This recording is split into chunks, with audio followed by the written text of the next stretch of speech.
యోసేపు జీవితం నిషేధించబడిన వాడు మూలకు తలరాయి అవుతాడు. నిషేధించబడమే కాదు, ఆరోపణలు చేస్తున్నారు, నిందలేస్తున్నారు. ఎవరు అంటే పోతిఫారు భార్య నిందలేస్తుంది.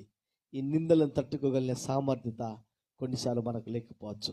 నిందే వచ్చిందని ఆత్మహత్య చేసుకునే వారు ఉన్నారు. నిందే వచ్చిందని ట్రైన్ కింద పడి చచ్చిపోయిన వారు ఉన్నారు.